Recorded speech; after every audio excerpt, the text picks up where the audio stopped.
All right, let's get started. Welcome, everybody. It's February 25th.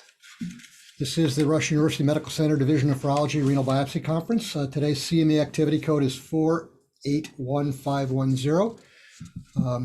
We've got a great case today. Dr. Baxi is going to present. These are recorded. They'll be available on YouTube in a couple of weeks. As usual, we have nothing to disclose.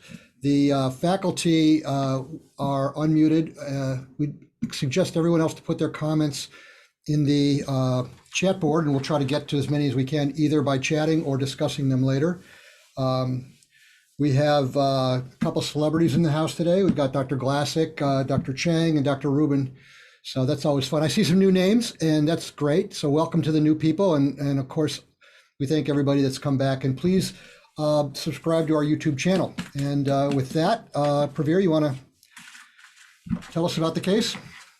Yeah, perfect. So the patient is a 32-year-old Black woman who has a history of hypertension and presented initially to an outside hospital with worsening headaches. And these headaches had been getting progressively worse to the point where she felt like she had to go to the emergency room. She was diagnosed with hypertension about 10 years ago, and this was done primarily, this was diagnosed after her pregnancy, or her only pregnancy. The exact details of she had developed any other complications during that pregnancy were kind of unknown. Her blood pressure on admission to the hospital was 230 systolic over 150. Her labs were notable for a creatinine of 4.35. The last prior one we had was about 10 years ago, and that was normal at 0.8. She'd never recalled having any other renal or kidney disease history. Her albumin was 3.2, hemoglobin was 7.5, and her platelets were 50. Workup at the hospital showed LDH that was elevated at 465, and the haptoglobin was low. Her urine analysis showed 1 plus blood, 1 plus protein with 5 RBCs and 15 WBCs on a microscopic analysis, and there was no noted RBC CAS.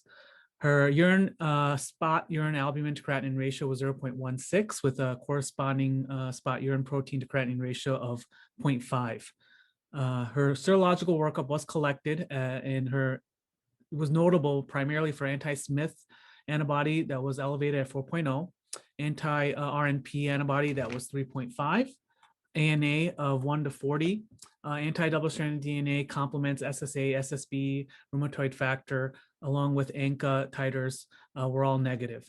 She was starting steroids and plasmapheresis for primarily the concern of TTP. Her Adams TS13 was cooking at that time. With plasmapheresis, and over the next couple of days, her platelets improved to greater than 150. The Adams TS13 activity resulted at 85%, and that was drawn prior to any intervention. She received about 3 sessions of plasmapheresis, after which it was stopped. Her creatinine, unfortunately, continued to climb, and it was 5.8.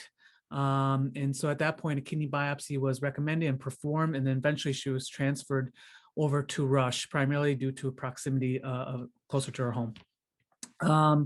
Hypertension history, again, 10 years ago. Otherwise, she had an asthma history, no major surgical history. Her medications prior to this admission were hydrochlorothiazide, 12.5 once a day. On transfer, she was started on nifedipine 90, Colrag 25, and she was on prednisone 60 on transfer. Social history, current smoker, no other drug use, no other alcohol use, no family history of any autoimmune or kidney history. Review systems primarily was the headache. Her blood pressure was much better relatively what she came in with. There was 160 over 90. Pulse was 60. And her BMI is stated there. Overall, on exam, when we saw her, I mean, she was no acute distress. She stated she appeared her age. She didn't have any significant skin findings. Long heart exam, otherwise all kind of unremarkable, and there was no presence of any lower extremity edema. Her labs, which I went over, her emission labs, hemoglobin 7.5, her white count was 5, and platelets, as I mentioned, were 50. Her creatinine was 4.35, albumin 3.2, her AST was mildly elevated at 75, ALT was normal, phos was normal, her total bilirubin was mildly elevated at 1.8, LDH 468, haploglobin less than 8. A peripheral smear did show schistocytes, and then a Coombs negative direct antibody, AHG Coombs negative test was negative. Serologies, as I mentioned already above, The only thing I would add here, oopsies. Only thing I would add here was that she had a hepatitis panel and HIV panel that was negative. Urinalysis, as I mentioned above, nothing further to add there. Now, these are her labs prior to the biopsy. So this is after plasmapheresis, and her creatinine was up to 5.8, calcium 9.8, glucose 140, albumin was 3.2. Total protein was 8.4, cholesterol 200, LDL 114, and HDL 52. Her white count was 13, hemoglobin had improved to 10, and her platelets had improved to 181. Renal imaging, two kidneys, 10.5 centimeters and 10.7 centimeters. There's mild noted increase in cortical echogenicity bilaterally, but no hydro or other solid or cystic masses. And then a CT-guided kidney biopsy was performed. Great. Any questions for Pravir? Hey, Pravir, obviously there's no history of like a bloody diarrhea or a bad Chipotle or something. No diarrhea, no bloody diarrhea, nothing of that sort. And then do Did you check an SCL 70? At this point, it was not collected. And what about renal duplex Dopplers of the renal arteries? There was no evidence of renal artery stenosis. Do you happen to have a potassium from when she was first presenting, or? It's a good question. It was not elevated. It was 4.8 to 5 in that range. Bill, you were thinking it was going to be low. Yeah, I was thinking of hypokalemia with high renal high aldosteronism. Yeah. Great. So let's, Dr. Gashty, you want to start us off here? Yes, sure. So we have a 32-year-old young female with essentially hypertension who presents with AKI, and she has an active urinary sediment, and she has laboratory that's suggestive of hemolysis. So, she also has some autoimmune serologies that are not very specific, but, they're not negative either. Her ANA is positive at a low titer, her anti-RMP and anti-Smith are positive. So there's some suggestion of possibly a mixed connective tissue or one of these overlap syndromes, maybe not necessarily lupus per se. So, I think it's interesting that she got plasmapheresis and her platelets improved. So she's responding to pheresis. So I wonder if this is an antibody mediated type of TMA or hemolysis. So, with that blood pressure and AKI, I think some kind of a thrombotic microangiopathy within the spectrum of TTP. TTP, she doesn't have TTP because ADAM-TS13 was 85%. But maybe a typical HUS or some other cause of TMA is on the differential for sure. She could also have lupus, and she's just really presenting with active lupus nephritis with a TMA. So I think I wouldn't rule that out necessarily. She's young, she's African-American, so that all fits the lupus differential. She could also have just a glomerulonephritis, and she has RPGN. She's got hematuria, AKI. So that's until proven otherwise, she could have an RPGN. So she's on steroids. The thing that doesn't really fit are these hematological pregnancies. So I would put my money on the fact that she has TMA on the biopsy, whether that's from lupus or from some other cause is, I think we have to kind of investigate a little bit more. She could also have lupus nephritis without TMA on the biopsy, or she could have a post-immune process, although I think that's less likely given how she has antibody positivity and the response to plasmapheresis. So I think my order of differential, I would put it as TMA, and I know that's a histological diagnosis and not a clinical diagnosis. TMA could be from a variety of things, which I'm sure we'll go through, but TMA, lupus nephritis, or a post-immune kind of GN. So Casey, you know, a lot of people in the chat keep bringing up the possibility of scleroderma. How do you feel about this being the first presentation of a scleroderma renal crisis? Yeah, AKI with definitely. hypertension. Yeah, I think that maybe I'm just putting too much weight on the fact that she got 3 sessions of plasmapheresis and her platelets got better. And I think scleroderma does not respond to plasmapheresis. So that I feel like it's on the differential, but I feel that you know, the response to treatment makes that less likely. Mm-hmm. But an SCL70 and, you know, the possibility of skin changes may shed some light on this. You know, she could just have malignant hypertension with TMA from that. Exactly. You know, we've had a couple cases now of well, maybe one or two of malignant hypertension that had no evidence or not obvious, at least to a nephrologist, of scleroderma until the rheumatology people came back and were a little more sophisticated, but you know, that had turned out their presentation for their scleroderma was scleroderma renal crisis. I think that was your case, Bill, right? No, one of them was mine. The one we reported. Yeah. Yeah, that patient actually had sclerodactyly. We actually made the call when we were rounding on the patient. Well, I think we've had one where we had separately, we just did a workup for after the fact and found it. Regardless, I mean, I think that's a lot of people bring that up and other things like phospholipid antibody syndrome and all kinds of, you know, good thoughts there. Steve, what do you think? At the risk of getting criticized, I will venture to say she presented with hypertensive emergency and had, you know, our malignant hypertension. That explains the schistocytes, the thrombocytopenia, the elevated LDH, the haptoglobins, and her acute renal failure. I think all the other things that Casey and Bill have talked about are obviously in the differential.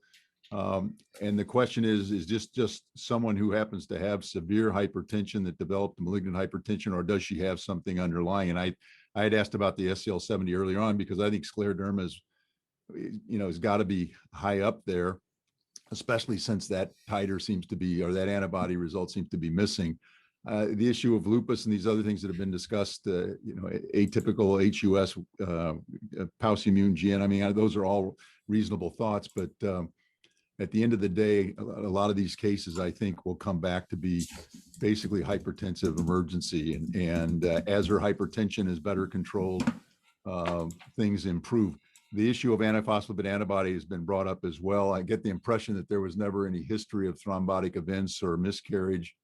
No history of clots or anything like that. But I mean, it's obviously a reasonable thought too, because it can definitely present with severe hypertension and, you know, and some of these findings. But I have to admit, as I read this and saw things unfolding just the way you had described it, I was thinking just pure and simple severe hypertension, hypertensive emergency, you know, as defined by the fact that it's affecting the kidney in this particular case, leading to shearing of the red cells and hemolysis. And whether or not there's scleroderma or not is, you know, would be a good thought, and we'll see what the SCL70 was. But other than the other things that were discussed, I have nothing more to add. Dr. Glassick brought up an interesting point here. If you can unmute him, I want to ask him a question. But he says anti-Smith is very specific, but not very sensitive. So the fact that there's a positive Smith test, it actually means quite a bit to him. Dr. Glassick, would you like to elaborate on that a little bit, please? Yeah, I think anti-Smith antibodies are actually more specific for lupus than anti-double-stranded DNA. So a positive anti-Smith is pretty significant, in my opinion. The negative anti-DNA is not all that helpful because 20-30% of patients with active SLE will have negative anti-DNA.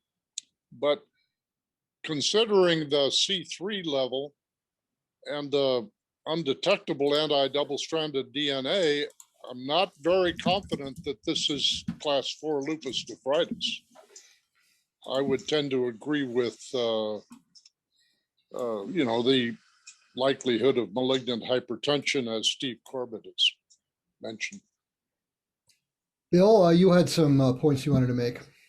Yeah, I think that when you're in this sort of differential of a TMA with normal Adam TS, we kind of think about in somebody who presents with malignant hypertension, it ends up coming down a lot of the time after the rest of the clinical workup is negative, if it's diarrhea negative and so on, to is it the complement mediated HUS or is it malignant hypertension? And the problem really is, look at this recent study. I mean, patients who have malignant hypertension can often coexist with hemolytic uremic syndrome. And so sometimes it's really hard to sort out clinically, especially when all of the complement pathway proteins that lead to complement mediated HUS aren't known. So I think in this case, we worry really about a TMA here. If we might get lucky, we may see a C3 nephropathy or something else that might be immune mediated along with the TMA. But I think the overwhelming pathology, especially given the lack of really crazy findings in the urine and the significant renal failure with the thrombocytopenia, are much more consistent with the TMA. We're going to really come down to, is this malignant hypertension or is this complement mediated HUS? That's what it usually comes down to most often in my clinical experience. Well, it's interesting. We haven't seen the pathology yet, and we're already talking about the pathophysiology of what we know we're going to find. So we do have Dr. Chang. Thiazides can make that a little bit worse too, and so a lot of times renin-mediated hypertension needs to be treated with ARBs, and thiazides can somehow can increase your renin and aldo as well. So I wasn't sure if she was being treated with a thiazide as an inpatient or that was just one of her home medicines, but it'd be something to avoid in someone with either scleroderma or malignant hypertension that's renin-mediated. So Tony Chang is with us today. He's a renal pathologist at U of C, and I'm going to ask him to pipe in later because he's written on this. He's got a lot of thoughts about this, but I'm going to kind of keep him to the end if we can. I think unless anybody has anything else to say, I'm going to spin the wheel.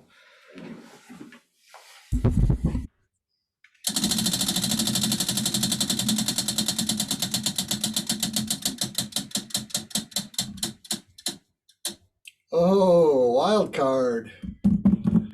Dr. Whittier. Okay. Oh, great. Give me a second, Bill. Sure. Now it's definitely going to be TMA since I'm in reading. Or it's not going to be TMA. I'll say TMA is patchy. Uh, All righty. Okay. Wow. Several cores. This is not something that we're used to having so much, but this is also not a trichrome. It looks like I don't see anything blue. So we're used to seeing a trichrome as first. I'm looking at chronicity and fibrosis, but I believe this is an H&E from this power. David, am I wrong on that? Yeah, you're right. Yeah, this was an outside case. There was no trichrome stain. Okay. So, hard for me to assess at this power really, but the glomeruli, I'll assess them at a higher power. They may have a lobular appearance. Certainly, I don't see anything that's screaming out crescentic at this power. I don't see a lot of glomerular obsolescence or fibrosis unless I'm missing some. Certainly, this is a good sample. And then I'm not sure we'll see these at a higher power here if they're red cell casts or not, or if that's just some bleeding into the interstitium. Hard for me to tell at this power. Yeah, on the second core from the top, it definitely looks like the red cell casts. Yeah, because you could see some hyaline casts next to them. I see right there is the hyaline, and yeah. Hopefully my mouse you guys can see.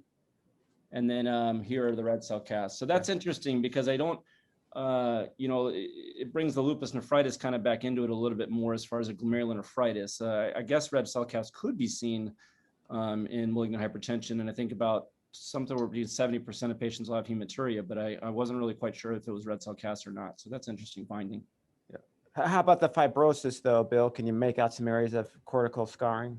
Yeah, because there's no trichrome, I would say that, I was sort of looking for the areas where there's patchiness to the tubules or not. And it looks like, this area maybe that they're a little bit more spaced out. And then same thing with here. Sometimes when we think about a thrombotic process, we see these striped areas of scarring through the kidney. And I'm not quite sure I can really tell this if this is that or not, David. I'd probably need your help on that.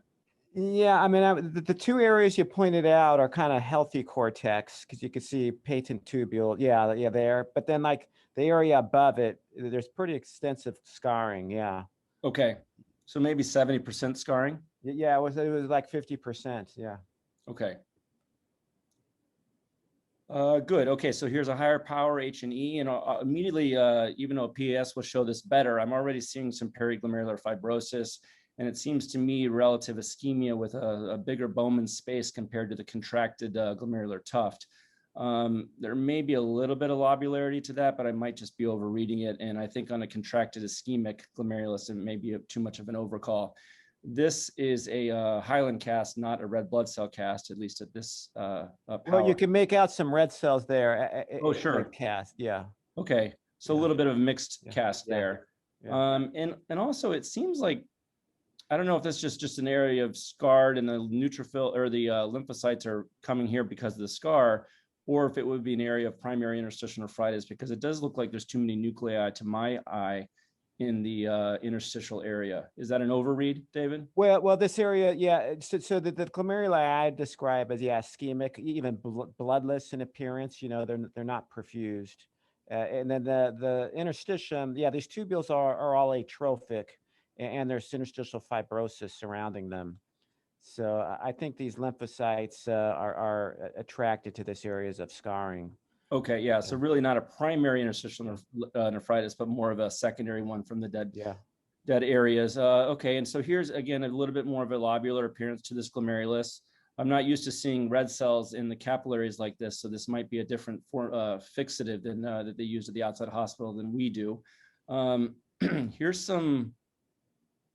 There's red cells here, but I'm trying to figure out if this is what they're inside of.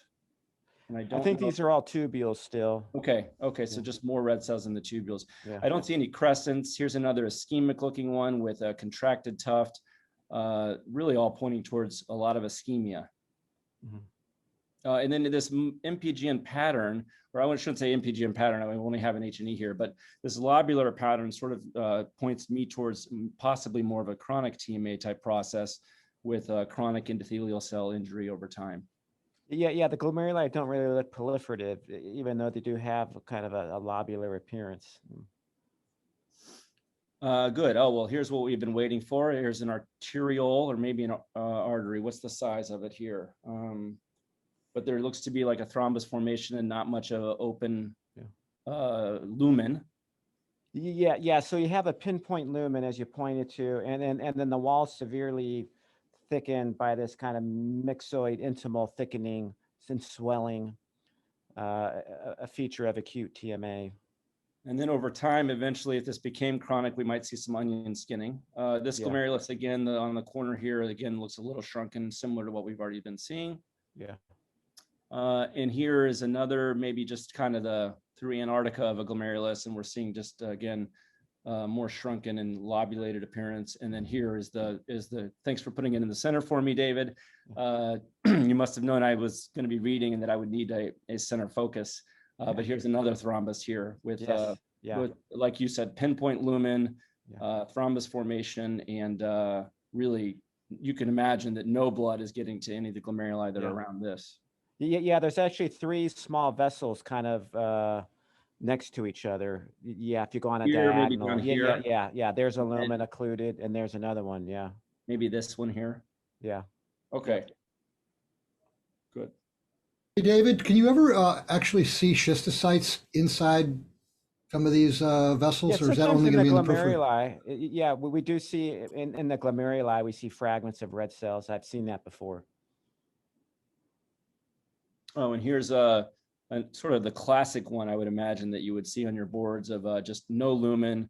And then here's some red cells in the tubules, like you were saying earlier.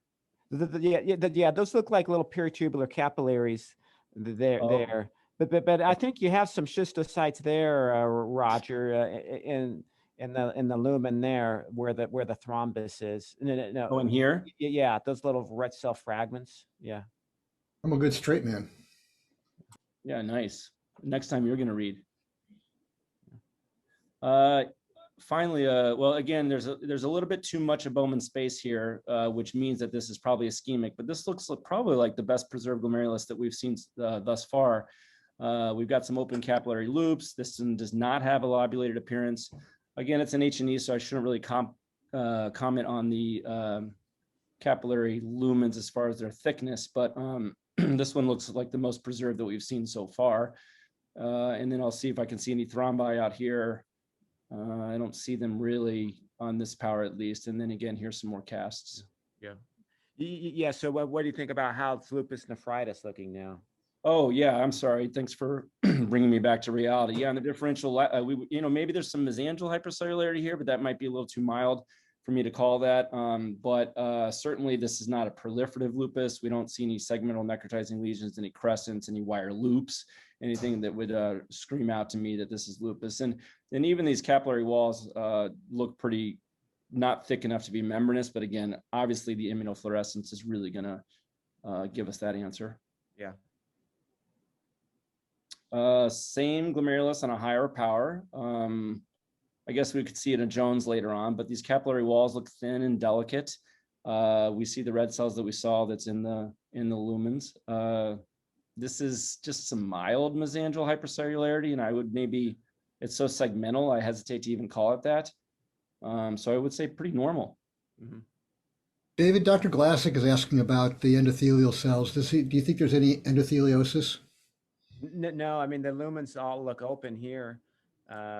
We saw some bloodless glomeruli, but in these other ones, they look fine. Yeah, and that's such a good point too, because even in the new lupus classification, I think we're getting away from endocapillary proliferation and really, because you could have endothelial cells that are swollen there too. It may not be an endocapillary proliferation, but it might be, there could be infiltrating cells or endothelial cells. Okay, here is, wow, we get them all on one slide and they're all negative. So the immunofluorescence here is to me strikingly negative. And here's our electron microscopy. To orient ourselves, here's the glomerular basement membrane, the fenestrated endothelial cell, which could be swollen in endotheliosis if we saw that here, but this is not. And then the podocytes would be out here. And I'll just start there. The podocytes don't look effaced really, and we wouldn't expect them to be. The glomerular basement membrane, I don't see any deposits in it. This is a mesangial area, which also looks free of deposits to me. It does appear that it's a little bit wrinkled in areas, but maybe we could see like a lower power overall to see if there's wrinkling, which is what you would see in an ischemic glomerulus or in a TMA. This is not thin, so this looks pretty normal. Yep. Okay. Was there wrinkling at lower powers? Not in this particular glomerulus. We had essentially had one of those normal glomeruli for EM. Okay. Yeah, so my diagnosis here is a TMA, thrombotic microangiopathy, which is again the pathologic diagnosis. We'll have to do some clinical correlation. Now I get to be the pathologist. And I would also just comment that there's an absence of lupus nephritis. So Bill, this patient's creatinine is 5 or something. Do you see a creatinine of 5 in this biopsy? There was 70% fibrosis. And I imagine there was probably 70% glomerular obsolescence, with those being ischemic and periglomerular fibrosis, although I didn't get a percentage there from David, if you could comment on that. Yeah, so there were 78 gloms, 3 globally sclerosed, and then half of them, 44, showed that ischemic bloodless appearance. Okay, so about half. Yeah, I mean, sometimes we see a creatinine of 1.5 and we see half the kidney is scarred. And so I guess that high of a creatinine in this biopsy maybe is a little bit more hope that it might be acute. And usually, no matter what the case is, we always find some ATN. So ironically here, we didn't really see that. So no ATN, right. No ATN for the first time. It really should be there. But all right. Well, that's a good read. Thank you. And as predicted, everyone, we really didn't have a really broad differential diagnosis because the clinical presentation was of a TMA. Dr. Gashty, how do you put this together and how would you treat it before we get to some of the follow-up stuff? So just thinking about the differential diagnosis of TMA, she does not seem to be on any medications that would cause it, quinine and VEGF inhibitors and some of the other medications that are known to cause TMA. She doesn't, as far as we know, have an active malignancy. She's not post bone marrow transplant. The SCL70, do we have that back? The scleroderma? So that was negative. Okay, so that's negative. So this kind of really, like Bill said before the biopsy, could be either just hypertensive TMA or a typical HUS. Those arteries look pretty occluded. So, the way I put this together, I think she probably does have a typical HUS, and whatever the stressor, the second hit was, brought her out phenotypically, and she presented with renal failure and hypertension. And so that's what we're seeing clinically. So the treatment, fortunately for atypical HUS these days, is more clear cut with C5 inhibition. So eculizumab or Solaris would be one of the approaches. Well, the approach that I would take. I think we've caught this at a good enough time that there's probably enough tissue to save if we can open up those arteries, or at least prevent further arterial occlusion. So I would, if we're thinking about treating this, which I would start C5 inhibition pretty quickly.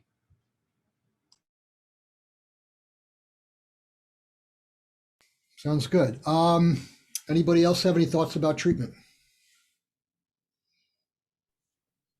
I don't know if we've really excluded purely malignant hypertension as a cause, and that's kind of what I was getting at. It's so hard to do that. Obviously, you would not give Solaris for that, but you would for a complement pathway problem, and all the complement pathway problems are not elucidated when you send off for complement analysis. So there's and then all the HUSs come in have hypertension, so it's very difficult to discern clinically. I've several times seen cases of malignant hypertension that have bad renal failure requiring dialysis, that once you get the blood pressure control, they're off dialysis at 6 months with a creatinine of 2, and they've never gotten eculizumab. So I'm not quite sure that we have enough information here to go in on Solaris yet, but I guess that's where the discussion really is going. Dr. Chang, Tony, is there anything on pathology that would tip you towards pathophysiology when you see this lesion? No, I think that's always been the huge frustration for everybody involved, certainly for the pathologist. We love to be able to provide real good guidance, right, in terms of what's the underlying etiology. That's always been a real obstacle for TMA. So what do you do? How do you sign these out? Do you just describe it and do you actually give a list of things to look for, or do you just leave it, sign it out as a TMA? Well, I've been signing these out as TMA, and we'll list a lot of the common things like malignant hypertension, antiphospholipid antibody syndrome, scleroderma, renal crisis, right? These are the top ones. And certainly you want to rule out TTP, which you guys have already done with the ADAM-TS13 being 85%. But, as you may know, my bias these days really is that once you rule out the TTP, we really have to look at that complement possibility very closely. And it's funny, we've had several cases just in the last couple of weeks that really mimic this story. Young African-American patients. We just had one this past week. A young female had hypertension 6-7 years ago after a pregnancy. The delivery of the placenta is a huge stimulus of complement. So yeah, really my understanding now. So in my comment, I will say that we believe that OPREC is a common mechanism for a lot, including antiphospholipid antibody syndrome and hypertension. But I agree with Bill that the testing is difficult, right? Establishing that evidence can certainly be elusive. So yeah, clearly. Pravir, why don't you tell us what you guys did and what happened? Yeah, so exactly. When you see that, give me a second here, I'll share my screen. And just to follow up on some of the serology, you'll see that we did check, it was pending there. We rechecked it, it was negative. Anti-centromere antibodies were negative. Antiphospholipid screen and the different antibodies were negative. Her coags and everything else were normal. And we did repeat the serologies when she presented to us. And basically, we kind of got the same type of picture in terms of, anti-Smith being positive, which was mentioned, and then anti-RNP being positive. So the question really became, as you see this, and then what do you do? And so it's interesting, I love this image. It really, with TMA, when you see it way back when, when I started training, the first thing you think of is, okay, do they have neurological abnormalities? Are they altered? Then it's TTP versus HUS. And then as I went on in my training, it became, okay, TTP versus HUS versus atypical HUS. And now this is kind of where we are. It's kind of evolved into this, kind of broad, differential.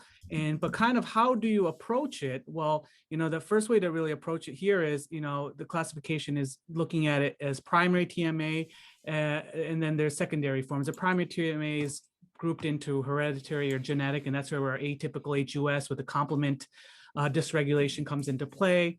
Primary TMA that's acquired, so that would be our TTP with the Adams TSC13 antibody, along with atypical HUSs that have a factor H autoantibody too. So these are your primary TMAs, either genetic or hereditary or acquired. Then you have a whole slew of secondary, infection-associated TMA, and it's not just our typical, HUS, bloody diarrhea, but the other infections too, pneumococcal, HIV, and also other infections.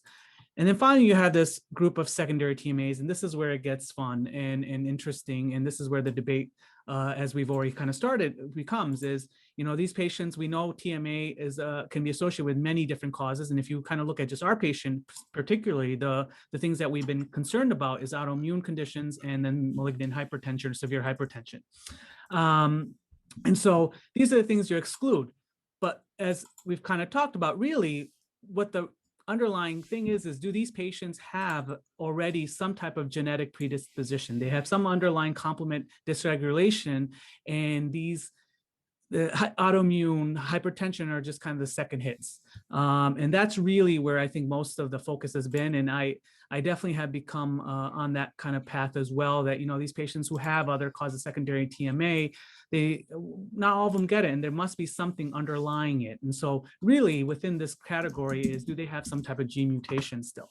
And this has been looked at, extensively more and more, and just kind of focusing on, and this is a paper from 2000, just this year, and we've talked about malignant hypertension, and what we discussed is, a lot of these patients who have malignant hypertension, do they have some type of genetic abnormality in their complement proteins that predispose them to get TMA versus patients who come in without it? And so definitely up to 50% of these have some type of complement abnormalities, and sure enough, and that's why you see not all of them develop it, but that becomes an important part because treatment.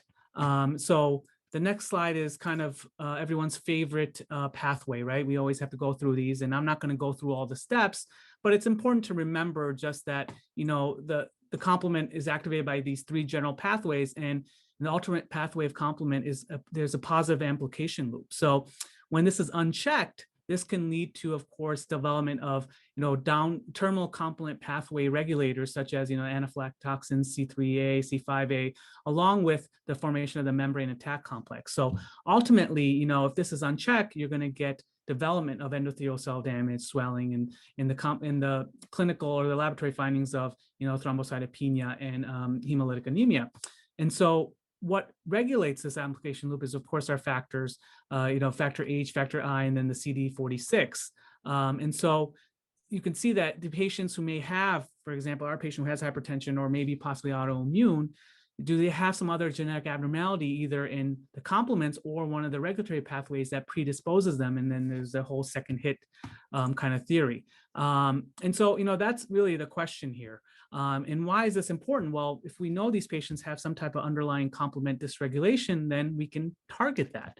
And that allows us to have therapy, specific targeted therapy for this disease. And we've talked about eculizumab, and eculizumab inhibits, it's a humanized monoclonal antibody that binds to the complement component of C5. And so this prevents this down pathway of, membrane attack complex and damage. And so it's already been shown to be effective. And that was back published in 2013, and several, it's been shown after that. Is there anything else? So we know eculizumab has been shown. Well, sure enough, there's been other therapies, knowing that we're targeting this complement dysregulation. So the new one that was approved for PNH and not a TMA yet is ravulizumab, or under the name of Ultramaris. It's very similar, and it's basically engineered from eculizumab, and it's a humanized monoclonal antibody that also attacks the C5 terminal complement activation. But the difference here is that it has a much extended half-life, and that allows for less frequent infusions. And so, this is another option for our patients, hopefully. And then finally, there's much more stuff that under development, again, knowing that this is probably a lot of these patients have this dysregulation, so why not attack this pathway? So looking at, C5 anaphylactic receptor antagonists, and anything down road here that will allow us to prevent this formation and against endothelial cell damage and swelling. So that's where, this complement dysregulation second hit is interesting and fascinating and important, because we can actually target it. And so focusing on, so we know eculizumab works in, atypical or complement mediated, HUS, how about secondary HUS? And so this was a common article that you'll see for the argument that we should be treating these patients, even if they have secondary causes, with eculizumab. And then this was a, small n, 29 patients who had so-called secondary HUS, and 15 were drug-induced, 8 were associated with systemic diseases. There were even 2 cases of postpartum, and you can see that, these patients were treated, and they were treated primarily because of worsening renal function or persistence of TMA despite treatment of the secondary cause, either drug withdrawal or secondary autoimmune or systemic disease treatment. And in 20 of the 29 patients in this report, there was normalization of hemoglobin levels, improvement of serum creatinine. And then the remarkable thing is that 10 of the 14 patients came off of dialysis. So, that's a big deal. And so we do know that it can work even in the so-called secondary HUS cases, because it's more and less likely that these patients have some type of dysregulation in their complement pathway. And so that wasn't controlled, was it? No, and that's a part of these. There's no there's no randomized controlled trial studies with this.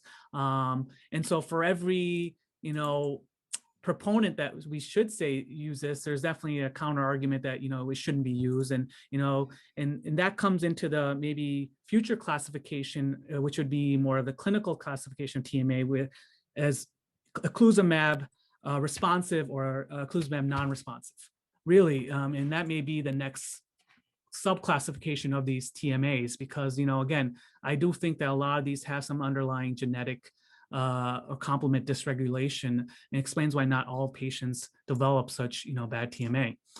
So here we're left with our patient, right? So what are the risks and benefits? So we have a young lady who has diffuse really TMA with several chronic changes in IFTA, and we had to really balance the risks and benefits. The risk, of course, is cost. When we talk about a lot of these newer therapies, there's always a cost inhibition. And eculizumab, on average, this is from what I've read, is almost like $400,000, $500,000 a year treatment. Is it effective? Sure. I showed you that small series of 29 patients, but some people still believe that it may not be effective. And there is a group of patients who are eculizumab non-responsive, despite treatment of everything else, underlying conditions. And then finally, side effects. And the major thing in side effects is infusions, and also duration. We don't know how long these patients should continue on eculizumab, although there's more literature coming out on, safe withdrawal of eculizumab in patients. And, they do relapse, and when they're reinitiated, they do can still respond, but that's a talk for a different time. And then the benefits, of course, effective. We know that already in our complement-mediated HUSs, and we've seen it in some of these secondary HUSs. Dialysis independent. A lot of these patients, come off of dialysis and they stay off of dialysis, which is a very big deal. And even though we're very nephrocentric, also these drugs also help normalize the hematologic manifestations of thrombocytopenia, the anemia, and all the other potential side effects of this disease. So really weighing these two things down was a big deal. And so for our patient, we got hematology involved. in room, the decision was to start eculizumab on this lady, and so she did get started on eculizumab. And just small points, and then I'll open up discussion, is just remembering, if we've made that decision, to do eculizumab, it's very important, at least from the studies that we do have, that we started early. Early initiation is of paramount importance in these patients. And in general, what you'll see is kind of shooting for, you don't want to wait more than 7 days here after you've tried to correct any other underlying disease. And of course, these autoimmune diseases don't respond so quickly, but starting early is the key. And then remembering that we should vaccinate these patients with meningococcal vaccination, ideally, at least 2 weeks prior to starting. And then even if they are given vaccination, there is a thought that we should still put these patients on long-term antibiotic prophylaxis, because the vaccination itself does not mean that these patients cannot develop infections, so, and specifically meningitis. So just a small point on, starting eculizumab. And so that's kind of where we were. And I have some follow-up, but I would like to open up discussion before I show the follow-up of what happened with this patient. So I have a couple Did it questions for. pathway problem, or did you send the blood for the complement analysis? No, they didn't, which is part of it, right? And that's the hardest part. And maybe people can comment on this, that sometimes, these patients may not even have a detectable mutation, and doesn't mean they still don't have some type of complement dysregulation. So one of the questions that came up is APOL1, and I don't know the answer to this, but I think the answer is no, but maybe Dr. Glassick or Dr. Chang can let us know. Is APOL1 a risk factor for TMA?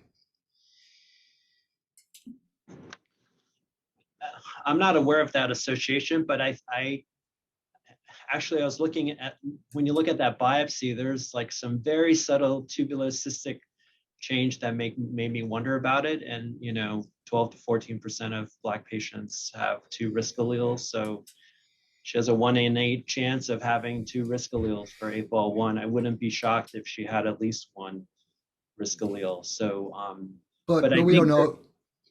But we don't know if it plays a role in the risk factor for this. I mean, it seems to be a risk factor for almost everything these days. But right. I mean, I think they're associated in the sense that, we have this real cognitive bias towards Occam's razor, or the parsimony of diagnoses. And actually, with a lot of our Black patients, we're seeing some with either sickle cell trait, the 2 risk alleles for APOL1, and a typical HUS, because if you think about from the evolutionary standpoint, right, you would have sickle cell trait to protect you from malaria, you would have the APOL1 risk alleles to protect you from trypanosomiasis, and you'd have a really good complement system protect you from all of the infections. So there was a good biologic rationale for having a very efficient complement system. that's a really, really good point. You brought up earlier, you just made a couple of. I'm sorry, Dick. Yes.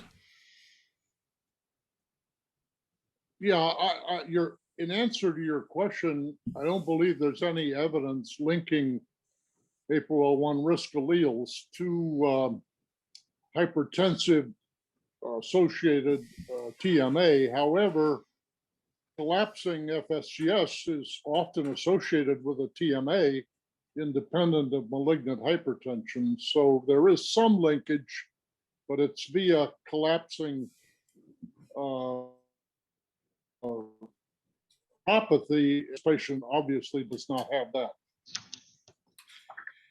Yeah, thank you. you. I do want to point out, Roger, the complement system as a decision tool for when to treat with eculizumab. And I think the results in this very small study, 26 patients, is very provocative, that if you study the kidney biopsy in patients with malignant hypertension and TMA, those that have ex vivo C5b9 production are those that have a tremendously beneficial response to eculizumab. And I think Roger is showing, is this one of the slides you wanted to show, or is it the one I Oh, just no, said? no, Dr. Glenn, I just kept this out. No, exactly true. And there's a lot of stuff that I think Dr. Gashi also mentioned, Casey mentioned this too, is that, I just left this out in terms of just for time purposes, but exactly right. These patients who have malignant hypertension, this was that study of 26 patients, as you mentioned. And, they looked at this ex vivo formation of the membrane complex C5CD formation, the MAC, and those who had massive deposits, it definitely, these patients did respond. And so there is, definitely a role of these patients who have so-called hypertensive emergency malignant hypertension having, the second hit of complement dysregulation. And so this was that study probably that you were quoting. Right, that's right. So back to Tony for a second. You'd mentioned you diagnosed a few people recently, and the points were made several times that time is of the essence here, and it isn't that easy to get complement studies. So what do you do at U of C? I mean, do you think the clinic? I know you're a pathologist, but do you think the clinicians are giving eculizumab and then send the test off? Does it ruin the test? You send it off, it's sent off, and you start eculizumab, and then you stop it if there's no complement deficiency, or It's a great question. We had one a week ago that they went ahead and started even before they sent off the testing. And actually in that biopsy, it wasn't clear that we had very acute features like you have in this patient. It was really, those arteries were very occluded, very severe fibrointimal hyperplasia without the thrombi. But, that patient seems like he's responding and doing better after even just a week, for his platelet count is getting better. And so it certainly could be a sampling issue. Maybe we just weren't catching sort of the more acute thrombi, but certainly there was a lot of chronicity. And so, but less interstitial fibrosis and tubular atrophy in that biopsy. So at least from that standpoint, it felt like there was still a lot of kidney, nephrons to really fight for. So if you, let's say you send off your profile to University of Iowa or whoever does, whatever you feel comfortable with, and everything comes back normal, do you think that rules out everything, or do you think we don't have it completely covered yet? Yeah, I mean, my bias is we probably don't have everything completely covered. And it's true, right? You could have autoantibodies, and the antibodies, if it's IgG1 or IgG3, that fixes complement. The story is certainly very, very complex. And I think that's, one take-home message, right? Is that we are all trying our very best and trying to, figure this very challenging scenario out for sure. Yeah, well, that's really the point. And I mean, I got to give our hematology colleagues credit, because they're not wasting any time. And we're always like, wow, you really pulled the trigger pretty quickly. But, I have to admit, I think that's a very smart thing to do, and practical thing to do, given the nature of how difficult it is to make that diagnosis. So Pravir, obviously they had started immediately, and you want to tell us how the patient did, and also let us know if there's going to be any follow-up complement testing. Yeah, and so here it is. So you can see she came in, she was almost a 5.5, 6. And so this is where they started eculizumab right here.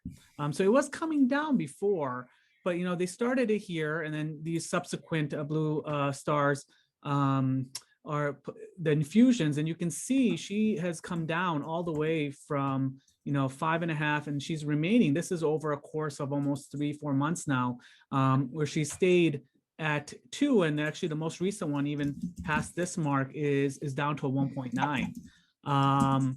And so she really has been doing, great. The genetic testing was never done in this case, at least. And in the last part of this was her hematologic parameters also improved. Her hemoglobin's like 11, her platelets have normalized, her LDL is normal, bilirubin is normal, and there's really no other laboratory evidence of TMA, at least on blood work. And so she maybe falls into one of those eculizumab responsive patients. And her blood pressure, surprisingly, I mean, it's controlled. She's on, only 2 agents and not even max dose, which is interesting. And it's kind of where we are now. I think a lot of people did bring up the autoimmune aspect of this, and I still wonder, and she's still pending, seeing follow with the rheumatology, but no other really things that have popped up, and she's actually tolerating the infusion so far so well.